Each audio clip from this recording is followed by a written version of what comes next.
Hello, my name is Elizabeth Villegas, and I am currently at NORC at the University of Chicago, working in the Department of Education and Child Development. I recently graduated with my doctorate in Human Development and Family Studies at the University of Illinois at Urbana-Champaign. And so today I'm going to talk about a paper that our team published at the University of Illinois in the Family Consumer Sciences Research Journal. The title of this paper was Continued Barriers Affecting Hispanic Families' Dietary Patterns. And so this paper really sought to understand the perspectives of mothers, Hispanic mothers in particular, who have disproportionately high rates of obesity, where we see that even 77% of Hispanic adults and a little under 40% of Hispanic children are classified as overweight or obese in the U.S.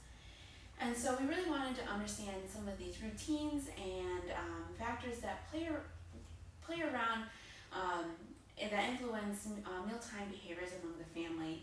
And so we used focus group data from 19 mothers to understand their experiences and perspectives pertaining to family eating and behaviors around the mealtime.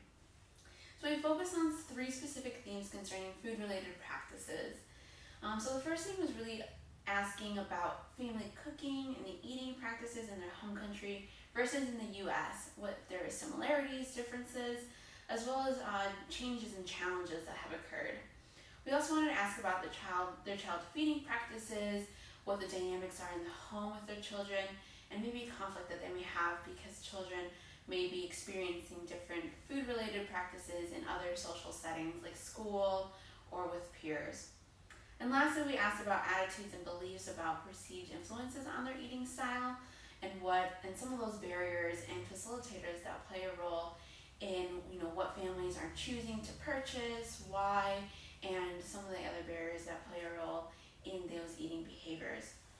And so we first were wanting to ask the healthiness of their family eating styles. And we realized that all the moms actually said that they're not 100% healthy, that they're often struggling to maintain some of these health behaviors due to a number of factors, and realizing that a lot of it may have to do because of their changing environments and now being in the U.S.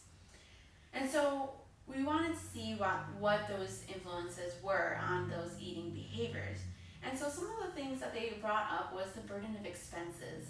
We saw that expensive goods are a constant burden for mothers, and so we really see that this is playing a role in food consumption, talking about how prices are higher, they're not able to purchase as many fruits and vegetables or healthy options, or even foods that are fresher. So they talked about how their life in their home country, which was the majority came from Mexico, they had the opportunity to eat foods from fresh markets, and things are more local from farms, and so now there's been a shift in what they're able to purchase. And then we also see that they're struggling a lot with feeding picky children. Children often get exposed to different kinds of foods in school settings or childcare settings, things like sandwiches, hamburgers, or mac and cheese that are more of these Americanized foods.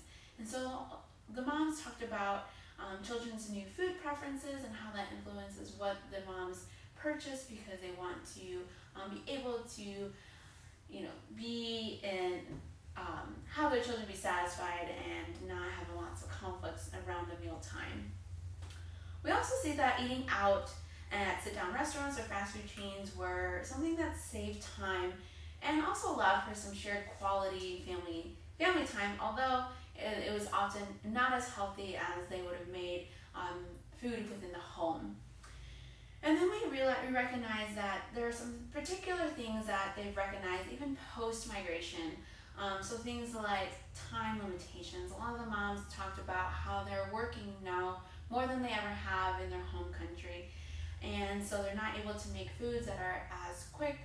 So they're opting in for quick and easy meals and not able to make meals that are from scratch that are often healthier. And we really recognize that some of these food options are not the same because of that. They're having a hard time finding condiments or spices, and so things are not actually the same. They're not able to cook the same. And I really realized that even shopping for food is a little different.